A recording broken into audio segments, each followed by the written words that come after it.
My lizards are judging me from the other side of the room.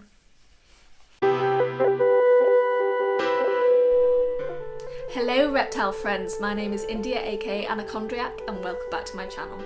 If you haven't already, give the subscribe button a click and then hit the bell notification to make sure that you never miss one of my uploads. So today's video is on a topic that I am really passionate about, and that is quarantining new animals.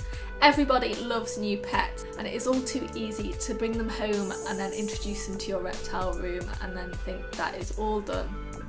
It is not all done. If you do that, you are putting your other animals at risk of cross-contamination and infection. So today I'm going to be talking about the safest way, in my personal opinion, on how to set up a quarantine tub. And then I'll be setting up a quarantine tub for my latest arrival. Even if you are 100% sure that the place where you either bought or adopted your pet from was free of mites, free from infections, and just, you know, a perfect place all round, it is really important to quarantine your animal, because even though they might look like there are no problems present, some problems actually arise over time, and just at first glance you may not actually be able to see these in your animal.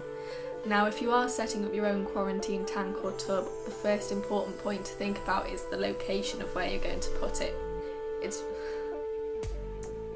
It's really important to keep your new quarantine tub away from any kind of foot traffic. This allows your new reptile to settle in without being disturbed by the stress of being surrounded by people.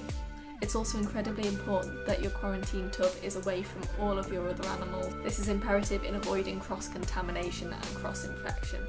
So now we've covered everything about the location of the quarantine tub, I'm going to go into detail about what I am going to put in the one I am making right now. So grab your tub of choice.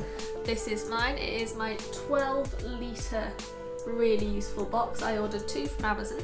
And what I've actually done is I have written quarantine tub on the lid in Sharpie, so that just means when the box is not in use, it will still be kept away from all of my animals and kept clean and sterile. So for my substrate, I like to use paper kitchen towel, as long as it's white. And that's because it makes it really easy to see any mites and any dirt that might come off my snake. It just helps to keep everything as clean as it can possibly be in there. So the first thing that I have got to put in is a little homemade hide. Now this is just made out of a plant pot. I bought it brand new. I cut a little entrance in and then I sanded all the edges down to make sure there were no sharp pieces at all. Now what I have here is a takeout container for the water dish.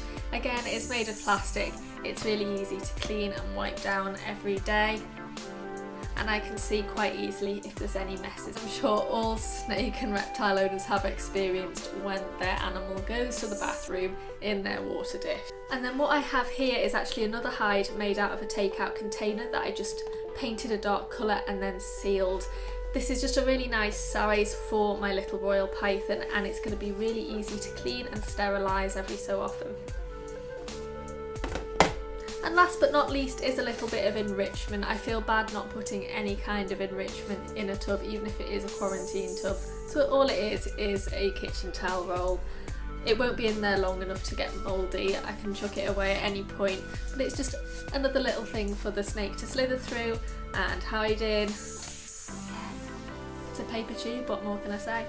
So with all of that out the way, I will now show you me putting this tub together. So here is my tub. Now I just want to say this obviously isn't the final location. I'm just setting it up here on the carpet just to show you, because this is where the lighting's best in my room. My snake isn't arriving for another couple of weeks, so I still have time to adjust things. So that's why I am reluctant just to pop everything in its final place just yet. The heat mat is not attached, and all the probes need to just be secured in place a little better so there's no wires just roaming around. This is just more to demonstrate to you how I actually set up the things inside the tub. This end is going to be the warm spot. It's got the heat mat below it. This is the thermostat probe, this is the thermometer probe, and this is to measure the humidity. All I'm going to do is place the probes below the substrate. And what that does is it just measures the temperature and regulates the temperature of the warm side. So for my royal python, I want that to be 85 degrees Fahrenheit. And then I'm just going to place one of these hides like so, and this is going to be the warm hide.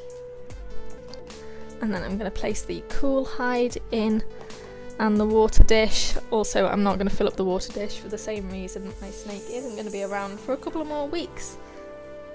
And then finally, I'm just going to find a little place for the tube. There we go, that will do.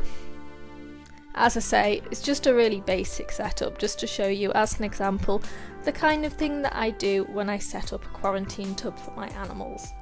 Now there will be a temperature gradient across the tub from 85 to the low 80s, and all you have to do is make sure that your tub is well ventilated with some air holes as well.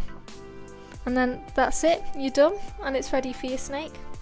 And that's it for the video today, guys. I hope if you are buying any pets this 2018 hatchling season that you will be able to put some of the tips that we talked about in this video into practice. To give this video a big thumbs up, and please let me know how I did in the comments section below. I put out new videos every week, so please subscribe and click the bell notification so you never miss an upload. Thank you so much for watching.